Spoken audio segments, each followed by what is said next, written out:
언론사 입사 준비생을 위한 답 없는 가이드북 언사의 법칙 시작하겠습니다.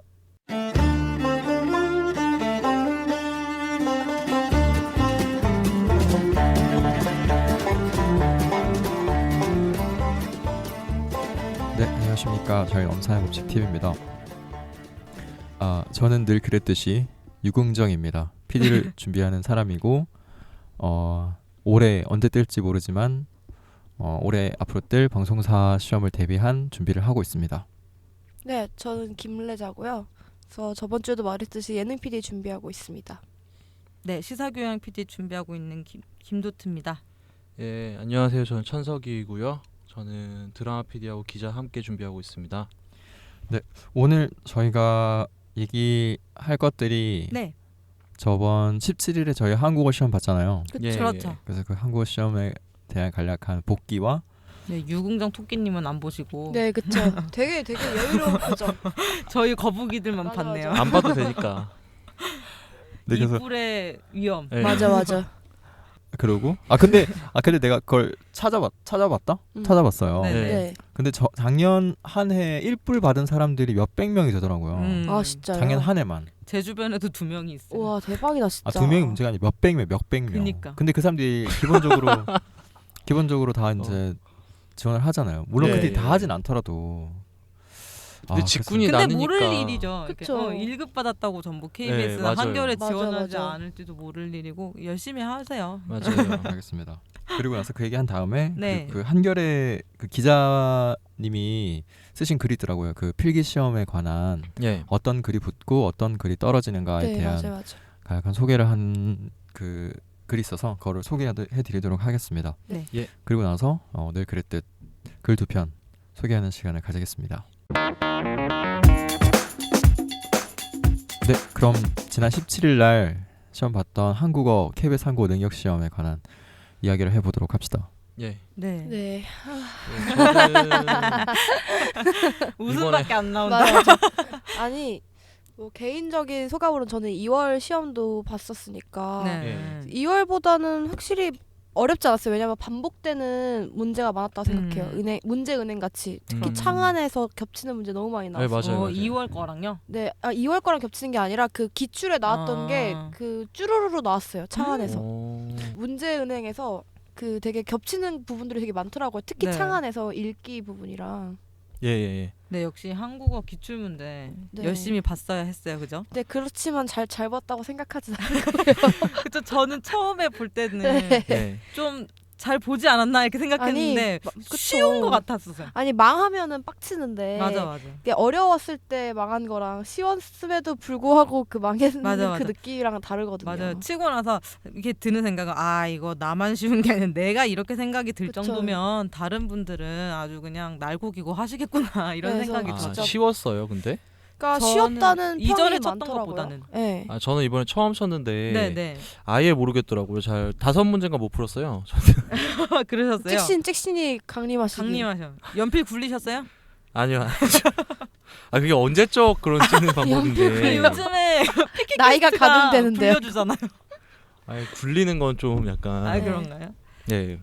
뭐 기출 문제래. 푸셨던 문제 중에 생각나시는 거 있으신가요? 그 이번에 나왔던 것 중에 네네. 그 논란의 여지가 있던 문제가 몇 개씩 있었죠. 그쵸. 아. 그래서 모두가 다 낚였던 그 외래어 지명 표기 문제. 네 맞아요. 예, 저 푸켓, 틀렸어요. 양곤. 그게 푸켓이 답일 거라고는 생각지 그쵸. 못했어요. 아니, 푸켓이에요. 푸켓? 푸켓. 네. 푸켓. 네, 저는 푸켓. 쌍기역이 들어갈 거라고. 그러니까 저는 호치민이 아니라 호찌민이라는 건 알고 있었는데 아, 그래서 네. 호찌민 나왔다. 이거 답 아니네 해서 이거 맞겠다고 푸켓 딱 찍었는데 답이 양곤이야. 양곤 저는 처음 들어본 지명이었어요. 그러니까 음. 미얀마의 도시라고요? 네, 단 한 번도 들어보지 못한 저도. 지명이라. 또 평생 갈 일 없는 도시를. 그렇죠. 또 다른 거 뭐 또 없었어요? 다른 거 뭐가 있었을까요? 그 논란이 되고 있는 문제가 그 외래어 표기 관련해서 뭐 가자 삼동? 아 맞아. 네, 노원자 그게- 지명 표기. 예, 맞죠. 만수리 마을. 만수리 마을. 이게 답이 뭐예요, 근데? 아직까지 아직까지도 진위 여부가 다 확실하지가 않은 아. 게 밝혀지지 않은 것 이게 같아요. 총 3개의 답이 나뉘어요. 가좌 예. 삼동이랑 그다음에 만수리 마을이랑 만수리 봉의산 마을. 이렇게 봉의산. 3개가 답이 나뉘는데 모르겠네. 참 답을 내기 근데 어렵네요. 대부분 가자 3동을 한 것 같긴 했어요. 이게 네, 저도 보통 가자 숫자 3동. 3을 써야 되는 줄 알고 근데 저도. 괄호하고 또 그 영어 표기도 되어 있으니까는 영어 맞아요. 표기도 되는 거 아니냐라는 식으로 의견이 분분하고 저는 지금 여기서 라이브로 채점을 하고 있군요. 기억이 나세요? 틀린 것들이 지금 수두룩한데요. 되게 멘붕이 와요. 아니 저는 제가 뭐 골랐는지 정확하게 기억은 기억도 안 나지 나거든요. 않고. 몇개 일단 말고는. 추술이 다 틀렸고 나는 음. 지금 틀린 게 너무 많은데. 8월을 어떻게 기약하죠. 하지? 근데 그 인터넷에 보니까 그 뭐였죠? 십자 말풀이에 등고선이 떠오르지 않아서 네 맞아 맞아. 고생하셨던 사람들이 분들께 강등 계시더라고요. 그 답이 강등의 반대말이었잖아요. 네, 예, 예. 승진인가 네, 그랬죠? 승진, 등고선이 기억이 안 나서 그랬다고. 그랬다고 하더라고요. 네. 유근정 씨 뭔가 굉장히 조용하시네요. 맞아요, 여러분들 되게. 얘기를 듣는데 뭐랄까 강 건너 불구경이라는 단어가 굉장히 아, 역시 저 토끼를 표정 봐. 어떡하죠? 아니 표정이 지금 이게 보이는 그게 아니라서 정말 아쉬운데. 저는 뭐랄까 뭐 그냥 여러분 다 잘 나왔으면 좋겠어요. 저는 뭐 아 그쵸. 이미 가진 자의 맞아. 표정 봐. 이미 아빠 다쳤다고. 아빠 미소 지으시면서 흐뭇하게. 우리 아빠 저렇게 웃지 않아. 네. 너무 싫다. 지금 셋이 외롭게 논쟁하는 거. 저는 여기에 끼고 싶어요 유근정 저도. 씨한테. 그냥 빨리 끝내고 싶어요, 진짜. 네, 저도 정말로. 이번에 너무 끝내고 맞아요. 싶은데. 네. 제가 이게- 강 건너에서 불난 거 보면 잘 탄다. 음. 뭐 119를 불러야 돼. 요즘 세상이 어떤 세상인지 언젠가 지금. 언젠가 꺼지겠지 뭐 이런 느낌. 아유, 잘 그러다가 탄다. 잘들 산푸나요. 하고 있네. 그러다 니꼬 사라져. 이제 너도 불이 나. 위기의식을 같이 가져요. 맞아요, 맞아요. 2년 남았어, 2년. 지금 시험 미리 점수 그- 잘 받았다고 비난이 쏟아지고 있네요. 근데 또 뭐 한겨레래. 네. 한국어 시험 8월에 또 한 번 있잖아요. 네, 그쵸. 네. 아마 그 점수까지 KBS에서 봐줄 거지. 네. 그쵸. 이거 인정을 다음 해줄 점수는 거예요. 아니에요? 그러면? 네? 다음 회차가 뭐 10월 며칠? 8월 8월 거까지만 인정. 네, 그쵸. 9월에 9월에 공채가 뜨니까. 뜨려면 아마. 9월에 뜨는구나. 근데 막 요새 또 말이 많더라고요. 지금 KBS가 경력직 채용하고 있잖아요. 맞아. 예. 그래서 이번에 끝나면 공채가 바로 없을 신입이. 수도 있다. 이런 얘기가 나오고 있는데 어떻게 될지 근데 모르겠어요. 저희가 KBS 특강 갔다 왔잖아요. 근데 그때 9월에 음. 뽑는다고 얘기를 했는데 설마 예. 그걸 뒤집을까? 근데 모를 일인 게 뽑게 된다면 9월이다 이런 뉘앙스였던 네네, 것 그죠. 같아요. 네, 그쵸, 그쵸. 뽑게 안 뽑게 되는 되면은- 가능성도 아. 있다는. 저는 어느 방송사든 좋습니다. 저도요. 모두를 저 존중해요. 충성을 바쳐야지. 네, 네, 여기 이렇게 그냥 정리를 하자면 예. 전반적으로 읽기랑 국어 문화랑 네. 그다음에 창안 부분은 굉장히 쉬운 편이었는데 아. 어휘어법이 당락을 결정짓는 것 같아요. 어휘어법이 많이 헷갈렸어요. 항상 어휘어법이 가장 어려운 것 같아요. 그렇죠. 그런 것 네. 같아요. 어휘어법 그래서 꾸준히 하시는 분들이 성적이 오르는 것도 맞는 것 같고 네. 어휘어법 같은 경우 많이 외우면 아무래도 답이 보이는 그렇죠. 쪽이어서. 근데 고질적으로 한자 변기 문제 이런 거는 맞아요, 맞아요. 예, 틀릴 하루 아침에 수밖에. 쌓이는 게 아니니까. 그 2017년도인가요? 예. 뭐 초등학교에 한자를 변기하는 교과서가 도입된다는 얘기가 있던데 네네. 초등학생에게도 밀리지 않으려면 열심히 공부해야 될 것 같아요. 그렇죠, 그렇죠. 초등학교 애들이 요즘에 더 한자 잘해. 맞아, 요즘 애들 그러니까요. 되게 똑똑해요. 2급은 다 갖고 있어. 그래도. 저희도 열심히 해야 돼요. 그러니까. 네, 그러면 멘붕의 한국어 시험 네. 이쯤에서 마무리할까요? 얘기를 네. 더하면 되게 저희가 산만하다.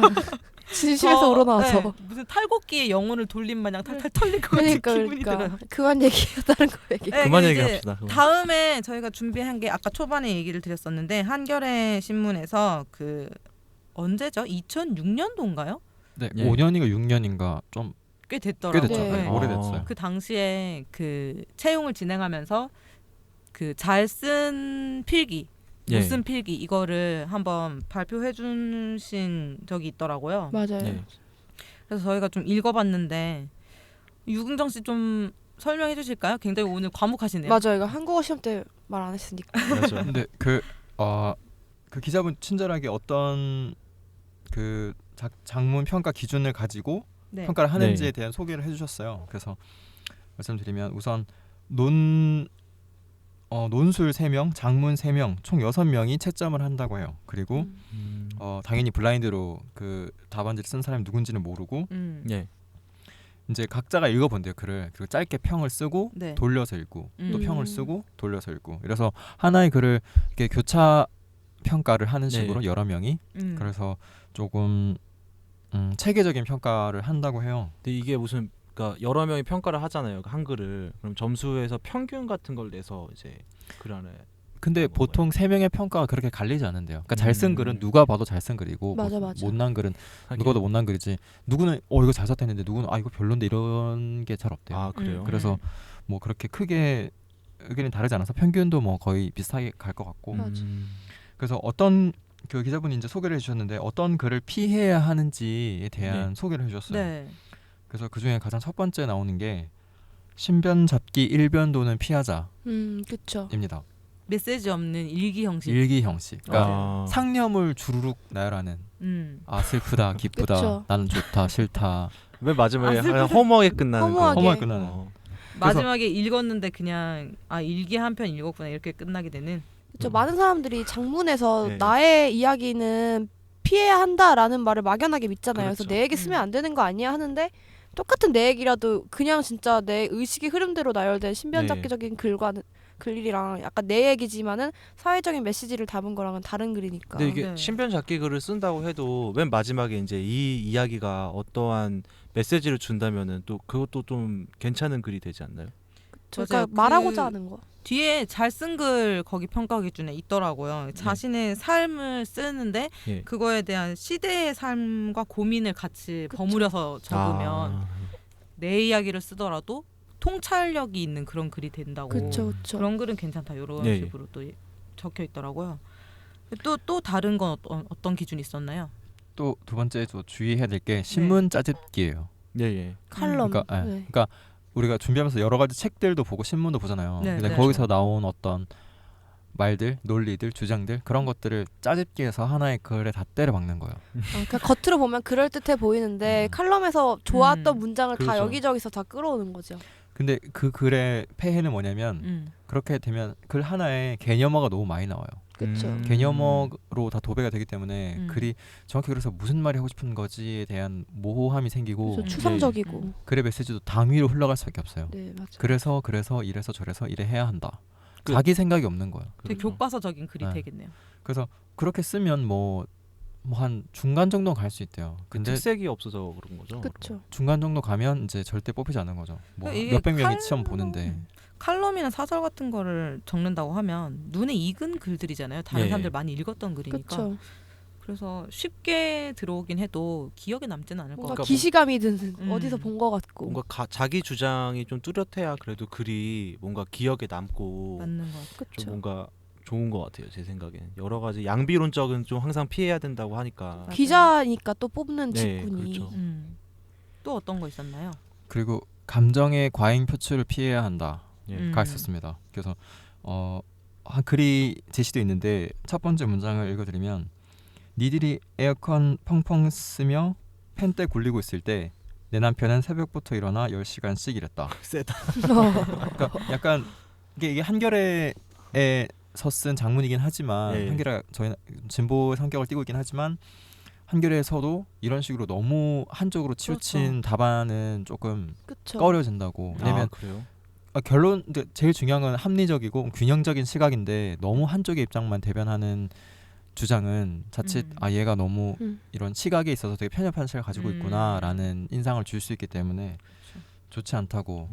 그 참 줄타기가 중요한 것 그쵸. 같아요. 양비양지로 가지 않으면서도 내 주장이 그렇죠. 있으면서도 너무 극단으로 가지 않는. 그리고 그러면서 감정도 표현하면 안 돼. 맞아. 맞아. 정말 어렵다. 매번 느끼는 게 네. 약간 그래서 감정이 확 드러나면 오히려 감정적으로 공감하기가 어렵잖아요. 네, 네. 그렇죠. 그러니까 담담하게 썼는데 내가 자발적으로 감정적으로 동조할 수 있는 그런 맞아요. 글을 써야 되는 것 같아요. 읽는 사람이 감정이 동요할 네. 틈을 안 주는 것 같아요. 그러니까 그래서 감정이 대놓고 드러나면 안 될 것 같은. 그러니까 노래 부를 때도 윤민수 우는 소리. 이렇게 너무 이렇게 하니까 이제 음. 관객들도 이렇게 좀 감동은 받지만 그 감동이 좀 떨어지고 그쵸, 그런 그쵸. 거죠. 글도 약간 마찬가지잖아. 네. 네 그리고 또 조심해야 될 게 무분별한 인용. 그러니까 인용.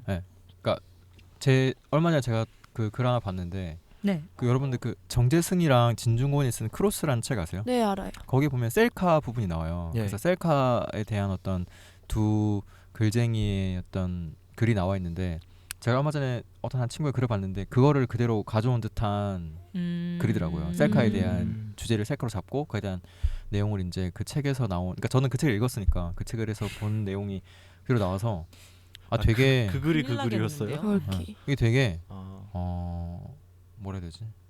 그러니까 저희는 그냥 같은 준비하는 사람이니까 그랬구나 하고 넘어가지만 만약에 그게 그러니까 현장에서 쓰면 현장 그렇죠. 장문 그렇죠. 평가할 때 그거를 쓰면 평가자들이 알겠죠. 되게 빡칠 수도 있다. 그쵸. 그런데 만약에 평가자가 모른다는 가정이라면 어떻게 되는 거예요?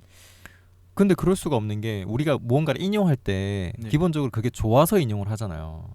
근데 그 글이 좋다는 건 나만 그렇게 생각하는 게 아니라 남이 다른 보기에도 사람도 좋은 그렇게 거야. 생각한다는 그렇게 거야. 생각하니까.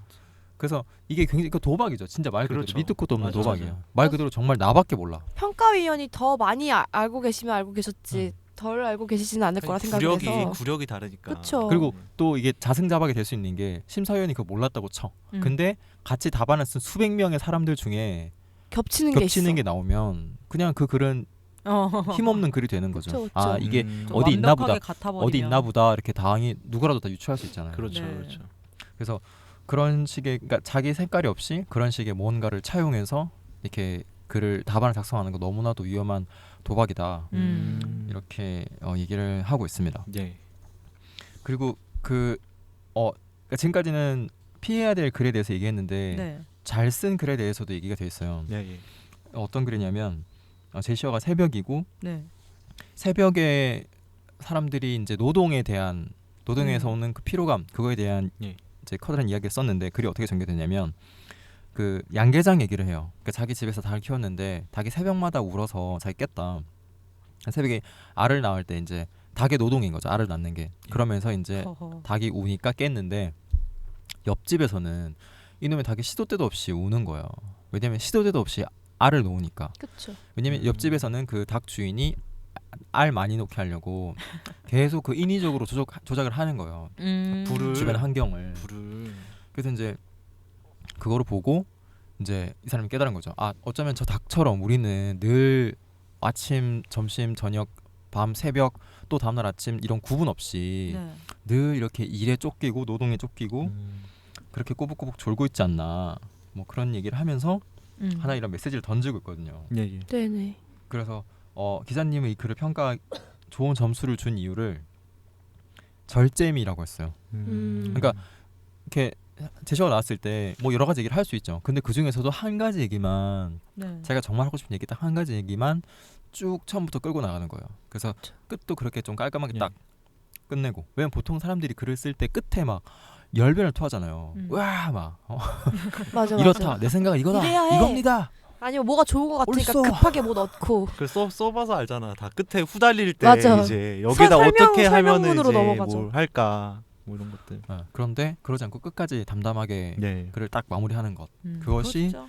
좋은 글을 그렇죠. 좋은 글이다라고 평가할 수 있는 이유가 된다고 이게 다 돼 있더라고요. 근데 이거는 사실 그 아랑 게시판에 올라와 있거든요. 예. 그래서 이걸 전문을 보시고 싶으신 분은 아랑 그 자유 게시판인가에 있을 거예요. 그거 참고하시면 정말 도움 될 거예요. 검색어는 그냥 아까 말했던 새벽으로 치면 나오는 건가요? 저는 한겨레 장문 채점 이렇게 치니까 나오던데. 한겨레 기자 채용. 네. 네, 한겨레 홈페이지에서 볼 때는 기자 채용 장문 시험 채점표를 공개합니다 이렇게 돼 있고 등록일이 2006년 11월 17일이에요. 네. 그리고 근데 이게 인터넷 페이지에서 찾기가 쉽진 않더라고요. 네. 아랑에서 검색하시는 게 좀 맞아. 빠르지 그게 않을까 편할 싶기도 거예요. 하네요. 네. 그렇습니다. 네. 뭐가 그랬어? 아니야, 그냥 네, 그냥 그렇다고 정리를 해봤어요. 네, 그러면 이어서 다음 코너로 하죠. 저희가 늘 하고 있는 칼럼 소개하는 코너인데요. 오늘은 한국일보에 게재가 됐던 36.5도라는 칼럼 중에서 아버지의 유산이라는 예. 칼럼을 또 천석이님이 추천을 해주셔가지고 저희 모두가 감명 깊게 읽었어요. 맞아요, 그죠? 맞아요. 장문 사냥꾼이야. 장문 사냥꾼 되게 잘 고르시네요. 필사왕이라서 네, 그래. 필사왕. 작사. 야, 요즘에 필사 안 해요. 아, 왜요? 진짜요? 왜요? 게을러져서. 네, 자소서가 그럼- 요즘에 이제 많이 써야 되잖아요. 아, 이제 TV 맞아요. 조선도 시기가. 떴고 하니까 맞아요. 이제 필사는 좀 나중에 몰아두고요. 예, 그동안 많이 쓰셨으니까요. 게을러 기본적으로. 그러면 이거 네. 추천해주신 천석이님께서 어떤 내용인지 좀 소개를 해주시죠. 아버지의 유산이라는 칼럼은요. 네. 이제 임종을 앞둔 아버지가 이제 재산을 아들이나 이제 자식들한테 물려주는 어떻게 보면 가장 일상적인 경험에서 시작하는 글인데 네. 이걸 통해서 사회적으로 이제 분배에 관련된 글로 확장하는 내용입니다. 되게 간단하게 말씀드리면 그 정도로 정리할 수 있을 것 같고 이게 이 글이 좋은 이유는 어떻게 보면 가장 개인적인 게 정치적이고 사회적인 거라고 말을 하는데 그거를 이제 확장하는 게 되게 어려운 일인데도 불구하고 이거는 이제 마지막까지 확장이 되게 잘 돼 있어서 네. 이 글을 저는 좋다고 선정을 했는데요. 다른 분들은 어떻게 읽으셨나요? 근데 저도 되게 좋게 읽었어요. 맞아요. 저는 이게 뒤에 가면 얘기가 나오잖아요. 이게 이분 글 안에 단언컨대 내 아버지만큼 성장과 분배의 논쟁 핵심을 명징하게 일깨워준 학자나 전문가를 나는 본 적이 없다 이렇게 얘기를 하면서 네, 맞아요. 부의 불평등을 분배하는 것에 대해서 얘기를 하고 있는데 그 결정권을 쥔 누군가가 악순환의 고리를 끊어야 가계, 공동체, 국가가 행복할 수 있다고 얘기를 하는데 그 확실한 전제가 원칙이 있다는 걸 얘기하잖아요. 그렇죠. 그 그렇죠. 원칙을 아버지가 유산을 분배한 원칙에서 네. 찾는 그게 굉장히 좀 신선했어요. 이렇게 우리 가족의 네.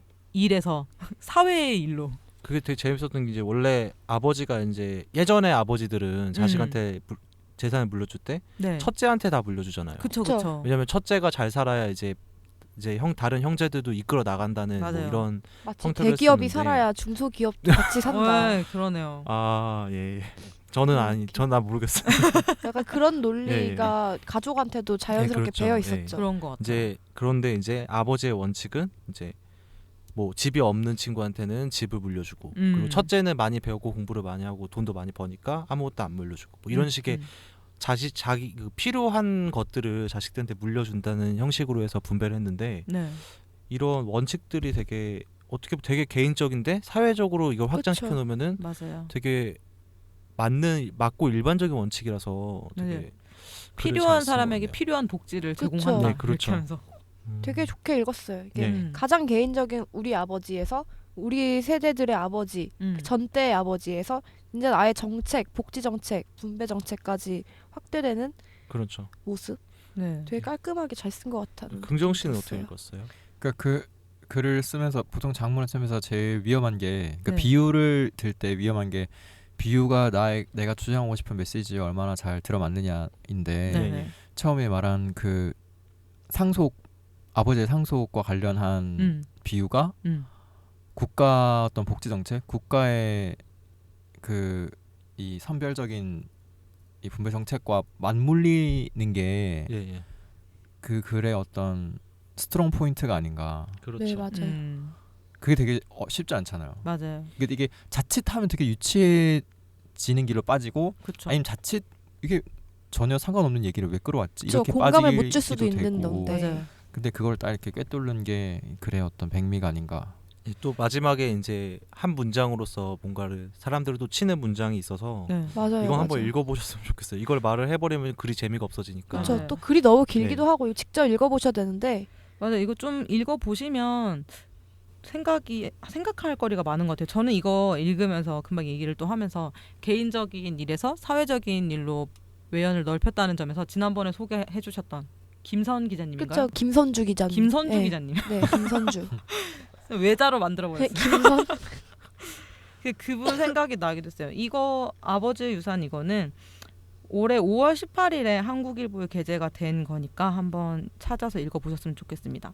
예. 또 두 번째 소개할 글도 또 우연찮게 아버지와 아들에 관한 이야기. 아 그러네요. 오늘 네. 부자 특집이네요. 그러네요. 네. 오늘 부자 특집. 의도하지 않았는데. 이거는 네. 다음부터는 이제 글을 할 때 주제어를 하나 잡고 그거에 대한 칼럼을 모아서 괜찮은데요? 하는 것도 괜찮아요. 테마- 네, 맞아. 테마에 갑자기 맞는 이렇게 의도하진 않았지만 괜찮네요. 그렇네요. 저희가 좀 아버지가 그리웠나 봐요. 네. 지금- 우연찮게. 네, 두 번째 소개를 해드릴 글은 이건 좀 유명하지 않을까 싶어요. 중앙일보에서 차두리 선수의 은퇴를 기념하는 기념하는 게 기념한다고 맞는 것 할까요? 같아요. 그죠? 네. 그때에 맞춰서 쓰인 건데 송옥은 칼럼 중에 차두리의 눈물이라는 글입니다. 네네. 네, 이거 어떤 내용인가요? 유궁정 씨 좀 소개를 해주시죠.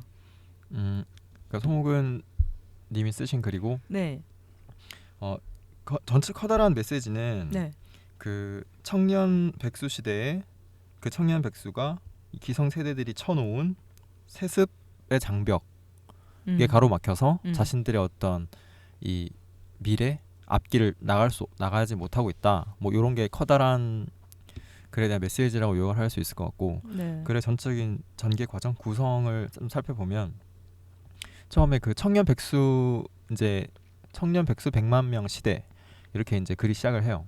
네. 그러고 나서 뭐 너는 왜 꿈이 뭐냐 물어보면 예. 재벌 2세요. 뭐 근데 뭐가 문제야? 아버지가 노력을 안 해요. 이거 보고 웃었는데.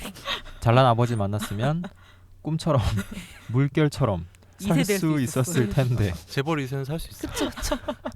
건물 하나만 있어도 나는 물결처럼 살 수 있을 것 같아. 뭐 이렇게 얘기하면서 예. 그 이제 토마 피케티가 이제 세습자본의 위력을 얘기하잖아요. 예. 네. 예. 그렇게 해서 이제 이렇게 세습자본 이렇게 무섭다. 요즘 청년들이 음. 저렇게 넋두리 하는 게 네. 뭐 마냥 틀린 얘기는 아닌 것 같다. 이렇게 얘기를 하면서 이제 세 번째 문단쯤 가서 우리의 차두리 얘기를 합니다. 예. 예. 그러니까 사실 차두리는 이제 다른 형태로 아버지로부터 이제 이 세습을 받은 사람이잖아요. 그렇죠. 뛰어난 그쵸. 신체와 기대를 세습받은 사람이죠. 기대를 기대. 세습받기도 했고 유전적인 유전적인, 타고난 그러니까- 신체. 신체. 능력. 여기서는 신체에 대한 그쵸, 얘기를 해요. 네. 아버지가 어떤 그 흑표범 아버지로부터 갈색 폭격기 텐데.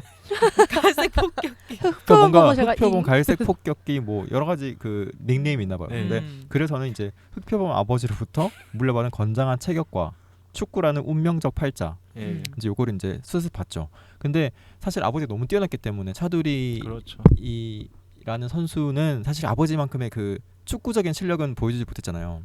네. 네. 위대하긴 한데. 위대하긴 한데 맞아, 아버지의 차두리도 비교하면은 약간 예, 어쩔 그렇죠. 수 없이. 근데 이제 이걸 이제 그렇게 얘기를 하고 이걸 이제 송은 님이 세습 문제를 끌어와요. 그러니까 지금의 젊은 세대들은 그 기성 세대가 만들어 놓은 그 장벽들, 자본의 장벽들을 막혀서 이제 나가지 못하는데 차두리는 예. 그 아버지의 그 뛰어난 신체 능력, 뭐 거대한 명성들 그런 거에 대해서 좀 처음에 막혔었지만 이거를 뚫었다는 거예요. 자기식대로 그렇죠. 네. 그쵸 다른 후배를 방면으로. 후배를 다독이고 좀 뒤에서 이렇게 서포트하는 자신만의 그런 새로운 능력을 개발함으로써 예. 그 아버지의 그 장벽을 뛰어넘어서 자기만의 색깔을 만들어냈다. 그렇죠. 이런 맞아, 식으로 맞아. 하면서 차두리에 대한 되게 좀 좋은 칭찬을 하면서 이제 다시 이제 요즘 이 세대 문제로 다시 이제 귀결되는 이런 식의 글의 전개 과정을 차용하고 있습니다. 근데 여기서도 그렇듯이 이제 차두리 차범근 그 구조를 비유를 이제 들었는데 글을 이제 쓴 전개하는 과정에서 예. 그것이 이제 전체적인 글에 되게 잘 녹아 들어갔고 읽는 사람으로 하여금 고개를 끄덕이게 했다는 점. 그쵸. 그 점이 자 결국 이렇게 개인적인 이대의 모습이 세대 문제로 확장이 되는 그쵸. 것도 그리고 신기했고. 일단 가장 시기에 가장 적절한 시기 적절한 그쵸. 문제이고. 일단 그리고 흥미를 낄 수 있다는 점에서는 최고였던 것 같아요. 그리고 약간 차두리. 지식 네. 비유랑 지식이 적절하게 들어간 맞아요. 것 같아요. 맞아요, 그러니까 맞아요. 차두리와 차범근이란 비유랑 그다음에 토마 피케티의 세습자본이라는 네, 네. 지식을 통해서 약간 가족끼리의 세습자본을 사회적 세습자본으로 약간 외연 확장시킨. 그렇죠. 저이 표현이 너무 와닿더라고요. 이게 차두리가 아버지의 장벽을 넘지 못했지만 아버지의 한계를 넘었다고 하는 네, 그 그 표현이 부분이 약간 예. 뭉클하더라고요. 맞아요. 읽으면서 그러니까 아버지는 늘 A급 완전 초 초초의 그 전설, 정상에 레전드. 섰었던. 레전드급 선수라서 그가 할 수 있는 여러 가지 역량을 잘 펼쳤지만 그쵸. 약간 벤치에서 다른 선수들을 이렇게 으쌰으쌰 해준다거나 다른 포지션으로서의 그 축구 선수의 능력은 제대로 발휘를 못했잖아요. 근데 차두리는 그 아버지가 하지 못했던 그 부분을 자기 이렇게 뒤에서 선배로서 그쵸. 서포트해주고 팀을 이제 맞아요, 전체적으로 맞아요. 한으로 묶어주고 치열업 해주고 그러니까 그런 부분에 있어서 차두리만의 멋진 멋있죠. 선수였어요. 얼마나 스트레스를 받았어요. 예, 저 이거 보고 좀 마음이 너무 뭉클했었어요. 맞아요. 읽고 그때 왜 그 이번에 했던 그 경기가 뭐죠? 아시안컵. 아시안컵? 아시안컵. 그때 배성재 아나운서인가? 예. 그랬잖아요. 근데 저 선수가 왜 작년 월드컵 때 그 해설을 했었죠? 이러는 거예요. 그쵸 그쵸. 아 저 들었어요 그- 그거. 아니 근데 그것까지 가기에는 좀 약간 무지하지 않나. 의리 뭐 이런 거 말하려고 그런 거야? 아니 실력. 실력. 그러니까 이렇게 잘하는데 이렇게 잘하는 선수가 왜 해설을 했을까? 왜 해설을 했을까? 뛰어야지. 네. 그러니까 뭔가 차두리 개인적으로도 굉장히 네. 많이 얼마나 힘들었을까 막 맞아요. 그런 생각이 들면서 이 글이 더 그때 다큐멘터리 나왔잖아요. 차두리하고 배성재랑 차범근이랑. 음. 그때 엔트리 발표 날 차두리 그걸 찍었는데 너무 슬퍼 보이더라고. 아유 에 그쵸. 마음 아파. 이상하게 근데 또 축구보다는 유머러스한 그런 거에 맞아요. 많이 맞아요. 부각됐죠. 간 CF 때문이야. 때문에. 간 네, 간 때문이야. 때문이야. 그놈의 간 때문이야.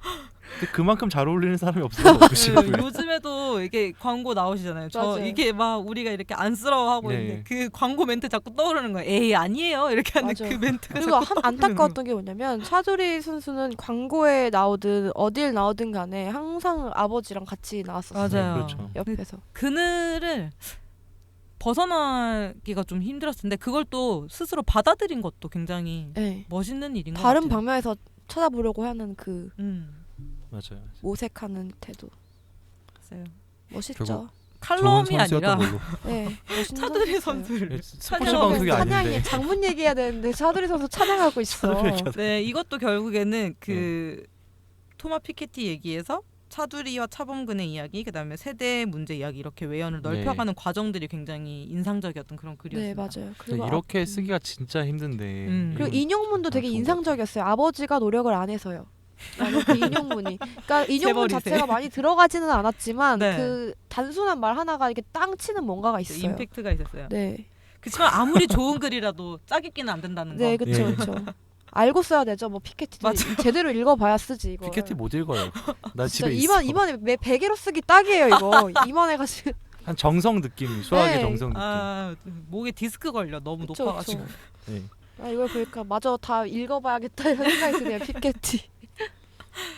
네, 그럼 오늘은 이 부자 관계에 대한 이야기를 사회적인 문제로 끌어냈던 글 두 편을 소개를 네. 해드렸습니다. 어쩌다 보니 이렇게 그러게 됐네요. 맞아. 걸리는- 우리 진짜 읽게 된 김에 주제어 해갖고 칼럼 맞게 찾는 것도 해봐요. 그건 좀 이따 괜찮을 회의 것 때. 같아요. 네, 괜찮네. 네, 오늘은 한국일보 36.5도 아버지의 유산 그리고 중앙일보 송호근 칼럼의 차두리의 눈물 두 편이었습니다. 네, 그러면 오늘 방송은 이쯤에서 마무리를 할까요? 네. 네. 네, 알겠습니다. 한국어 시험 때문에 멘붕이 왔지만 앞으로 또 기회가 많이 있을 겁니다. 기회는 없어. 기회는 뭐 8월이 마지막에 한 번 남았네. 한 번 올해. 내 인생의 기회 한 번 남았어. 이거를 또 만회할 수 있는 기회가 또 있을 거예요. 그쵸. 너무 기죽지 마시고 우리도 기죽었지만 맞아, 맞아. 들으시는 분들 아직 점수 안 나왔으니까. 그니까 아니 듣는 사람이 못 쳤을 거라고 왜 생각하는 거야? 아니 누가 그래? 난 그런 생각 안 아니 해. 뭐야 혼자 넘겨짚었어. 맞아, 맞아. 왜 그러세요? 아니- 윤정수 왜 이름값을 못하세요?